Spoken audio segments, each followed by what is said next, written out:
दत्त दिगंबर श्रीपाद वल्लभ दिगंबर श्रीपाद वल्लभ दिगंबर दिगंबर दत्त दिगंबर दिगंबर दत्त दिगंबर दिगंबर दत्त दिगंबर श्रीपाद वल्लभ दिगंबर श्रीपाद वल्लभ दिगंबर. நமஸ்காரம். ஜெய் குருதத்தா, ஜெய் ஸ்ரீபாதா. காஞ்சிபுரம் ஸ்ரீசக்கர தத்த பீட்டம் 2015 முதல் 2020 வரை ஆன பயணம். தமிழ்நாட்டில் சென்னை பம்மலில் இருந்து ஆரம்பித்து காஞ்சிபுரம் மேல்சிறுனை கிராமத்தில் சத்தியயுகத்திற்காக ஸ்ரீபாத ஸ்ரீவல்லபரால் தேர்ந்தெடுக்கப்பட்ட புண்ணிய பூமியில் ஸ்ரீசக்கர தத்த பீட்டம் உருவானது பற்றிய முதல் அத்தியாயத்தின் அற்புதத்தையும் மகிமையையும் கண்டு பாக்கியமடைவீர். ஸ்ரீமாதா ஸ்ரீ வல்லபானந்தமயி ஸ்ரீபாதர் ஆணைப்படி 2015 ஆண்டு சென்னை பம்மலில் ஸ்ரீ தத்தாத்ரேயர் நிலையம் அமைத்து தத்தாத்ரேயரின் முதல் அவதாரமான ஸ்ரீபாத ஸ்ரீவல்லபர் பற்றியும் அவரது மகத்துவம் பற்றியும் மக்களுக்கு பிரச்சாரம் செய்து ஒவ்வொரு மாதமும் ஸ்ரீபாதர் பிறந்த நட்சத்திரமான சித்திரை நட்சத்திரத்தில் ஹோமம் செய்து வந்தார். மேலும் சுவாமியின் ஆணைப்படி 2015 ஆண்டு ஸ்ரீபாத ஸ்ரீவல்லபர் அறக்கட்டளையை ஆரம்பித்து மக்களுக்கு பல்வேறு தொண்டு பணிகள் செய்து வந்தார். மேலும் ஸ்ரீ தத்த நிலையத்தில் சீதாராம கல்யாணம், அனகாஷ்டமி விரதம், சுமங்கலி பூஜை, விளக்கு பூஜை, நவராத்திரி பூஜைகள் என பல்வேறு தெய்வீக பூஜைகள் நடைபெற்று வந்தது. 2016 ஆண்டு சென்னை பம்மலில் 29 ஹோமகுண்டம் வைத்து உலக நன்மைக்காக ஸ்ரீ தத்தாத்ரேயர் ஹோமம் மிக விமர்சையாக சுவாமியின் அருளால் நடைபெற்றது. பல்வேறு குடும்பத்தினர் இந்த ஹோமத்தில் கலந்து கொண்டு தத்தரின் பரிபூர்ண அருளையும் பாக்கியமும் பெற்றனர். ஸ்ரீமதனந்த ஸ்ரீ விபூஷித அப்பலலக்ஷ்மி நரசிம்ஹராஜா जय विजयी भव दिग्विजयी भव श्रीमदखण्ड श्री विजयी भव श्रीविद्याधरि राधसुरेखा श्रीराघीधर श्रीपादा जय विजयी भव दिग्विजयी भव श्रीमदखण्ड श्री विजयी भव.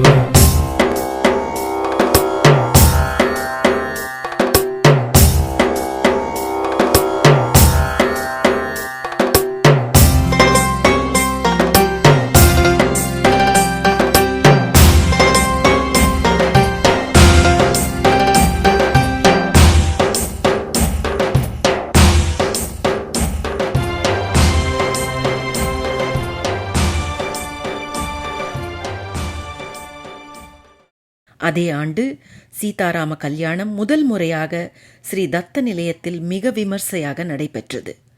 பல்வேறு பக்தர்கள் கலந்து கொண்டு பாக்கியமடைந்தனர். ஸ்ரீபாத ஸ்ரீவல்லபர் அறக்கட்டளையின் மூலம் ஏழை மாணவர்களுக்கு படிப்பிற்கு உதவி செய்தல், மாற்றுத்திறனாளிகளுக்கு உதவி செய்தல், அன்னதானம் வழங்குதல், ஏழை எளிய மக்களுக்கு பல்வேறு உதவிகள் செய்தல் போன்ற நற்பணிகள் இனிதே நடைபெற்றது. 2017 ஆண்டு ஸ்ரீபாதர் ஆணைப்படி ஸ்ரீபாத ஸ்ரீவல்லபர் பாதுகை ஸ்ரீ தத்தாத்ரேயர் நிலையத்திற்கு கொண்டுவரப்பட்டது. மேலும் பக்தர்கள் வரவழைத்து ஸ்ரீபாதர் பாதுகைக்கு அபிஷேகமும் பூஜையும் செய்து அனைவருக்கும் அன்னதானம் வழங்கப்பட்டது. ஸ்ரீமாதா ஸ்ரீ வல்லபானந்தமயி தத்த நிலையத்தில் பல்வேறு பூஜைகளும் ஹோமங்களும் செய்து கொண்டிருந்த அதே சமயத்தில் ஸ்ரீபாத ஸ்ரீவல்லபருக்கு திருக்கோவில் கட்டுவதற்கான சென்னையில் பல்வேறு இடங்களை தேடிக்கொண்டிருந்தார். அப்பொழுது ஒரு சமயம் ஸ்ரீமாதாவின் தியானத்தில் ஸ்ரீபாதர், எப்பொழுது நீ 100 தத்த ஹோமங்கள் செய்து முடிக்கின்றாயோ அப்பொழுது என் திருக்கோவில் கட்டுவதற்கான அந்த புனித பூமி காண்பிக்கப்படும் என்று நிதர்சனமாக காண்பித்தார். அதன்படியே 98 ஸ்ரீதத்த ஹோமங்கள் முடிந்த பிறகு 2017ஆம் ஆண்டு சிவபக்தர்கள் மூலம் ஸ்ரீமாதா ஸ்ரீ வல்லபானந்தமயி காஞ்சிபுரம் மேல்சிறுனை கிராமத்திற்கு சென்றார். அங்கு வயல்காட்டின் நடுவில் பராமரிக்கப்படாமல் 1000 வருடம் பழமையான சிவலிங்கத்தை உழவர் பணி செய்யும் சிவபக்தர்கள் காண்பித்தனர். பிறகு அவர் அந்த ஊர் மக்களிடம் பேசிவிட்டு வீட்டிற்கு சென்றார். 1000 வருடம் பழமையான சிவனை தரிசித்து சென்ற ஸ்ரீமாதாவிற்கு அன்று இரவு அவருக்கு ஸ்ரீபாத வல்லபர் என் திருக்கோவில் கட்ட வேண்டிய இடம் இதுதான் என்றும் ஸ்ரீ மகா பெரியவர் அவருடைய கைகளை பிடித்து இந்த இடத்திற்கு அழைத்துச் சென்று இந்த இடத்தில் கோவிலை கட்டு என்று சொன்ன நிதர்சனமான காட்சி அவருக்கு காண்பிக்கப்பட்டது. ஸ்ரீபாதர் ஆணைப்படி ஸ்ரீமாதா பல்வேறு முறை காஞ்சிபுரம் மேல்சுரணை கிராமத்திற்கு சென்று ஊர் மக்களிடம் பேசி அவர்கள் உதவியுடன் அந்த இடத்தை பற்றி விவரங்கள் அறிந்து அந்த இடத்தில் இருந்து மரங்களை வெட்டி இடத்தை சுத்தம் செய்து சிவபெருமானுக்கு அபிஷேகம் பூஜைகள் செய்து சிவனுக்கு சிறிய கூரை அமைத்து அவருடைய மகிமையையும் அந்த இடத்தின் மகத்துவத்தையும் அந்த கிராம மக்களுக்கு விளக்கினார். 2018ஆம் ஆண்டு கோவில் கட்டுவதற்காக சிவனுக்கு லகு பூஜை செய்து லிங்கத்தை இடமாற்றி வைக்கப்பட்டது.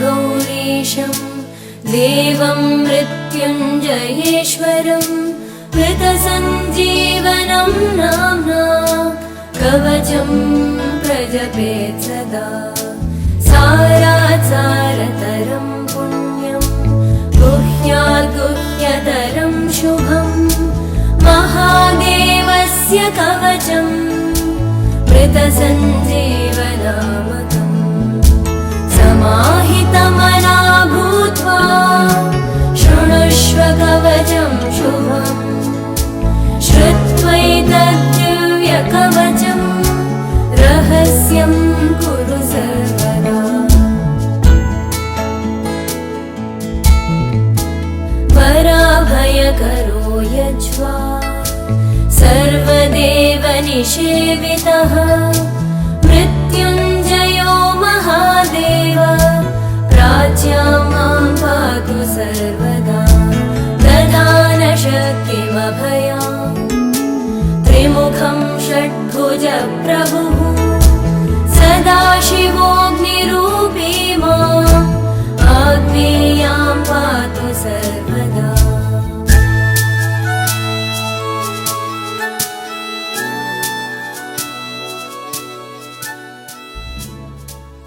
ஸ்ரீதத்த நிலையத்திலிருந்து ஸ்ரீபாதரின் பாதுகை காஞ்சிபுரம் கொண்டு வரப்பட்டு அந்த கிராமத்தில் உள்ள விநாயகர் கோவிலில் வைக்கப்பட்டது.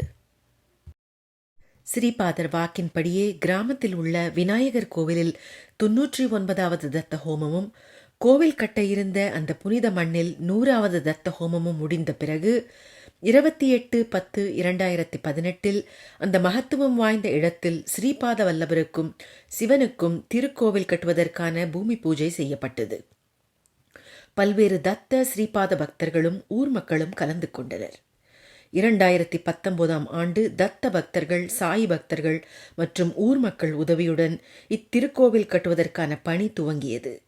மேலும் இவ்விடத்தில் சாலை வசதி, மின்சார வசதி, தண்ணீர் வசதி செய்யப்பட்டது.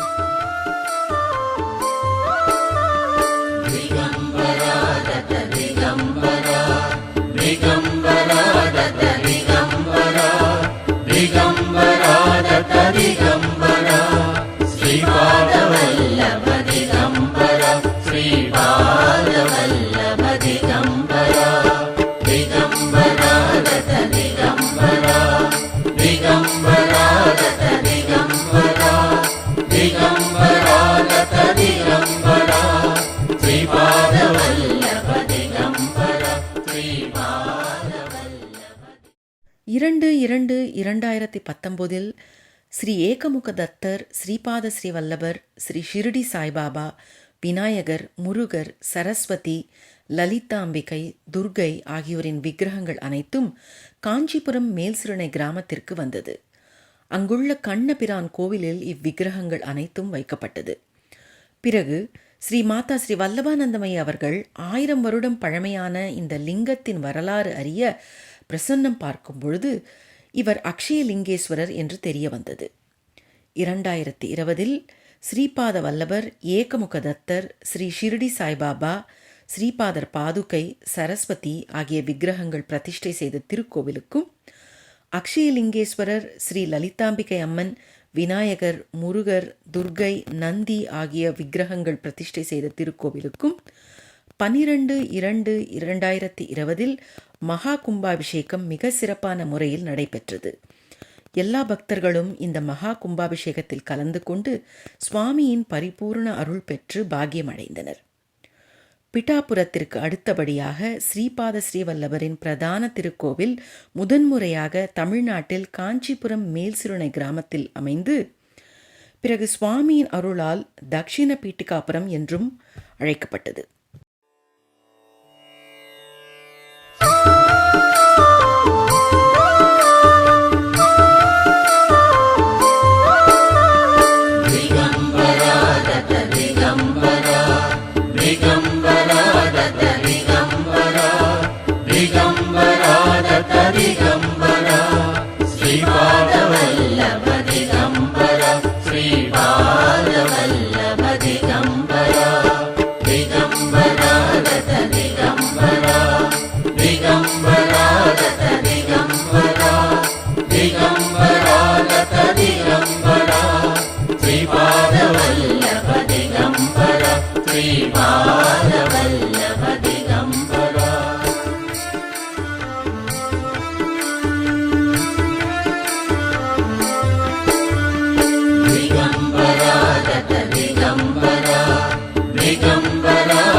जटाधरं पाण्डुरङ्गं शूलहस्तं कृपानिधिं सर्वरोगहरं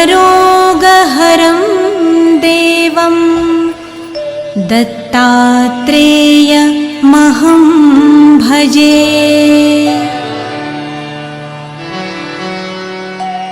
जगदुत्पत्ति करते च स्थिति संहार हेतवे भवपाश विमुक्ताय दत्तात्रेय नमोस्तुते, दत्तात्रेय नमोस्तुते।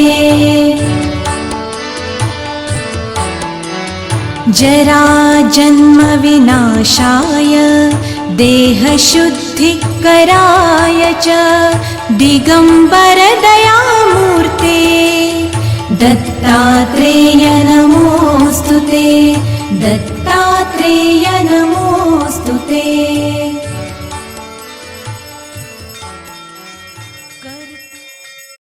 கும்பாபிஷேகம் முடிந்த பிறகு ஒவ்வொரு மாதமும் சித்திரை நட்சத்திரத்தில் ஸ்ரீதத்த ஸ்ரீபாத வல்லபர் ஹோமம் நடைபெற்றது. அதேபோல் அக்ஷயலிங்கேஸ்வரருக்கு பிரதோஷ பூஜைகள் அன்னாபிஷேகம், சங்காபிஷேகம், சிவராத்திரி பூஜைகளும் நடைபெற்றது. பக்தர்களே, ஸ்ரீபாத ஸ்ரீவல்லபரின் அற்புதத்தை என்னவென்று சொல்வது? சத்தியுகத்திற்காக காஞ்சியில் அவர் நடத்திய அற்புதத்தை முதல் அத்தியாயத்தில் பார்த்தீர்கள். இத்தோடு ஸ்ரீபாத வல்லபர் அற்புதம் நிற்கவில்லை.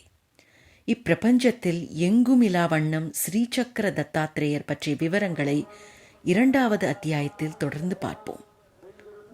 ஜெய் குருதேவ தத்தா.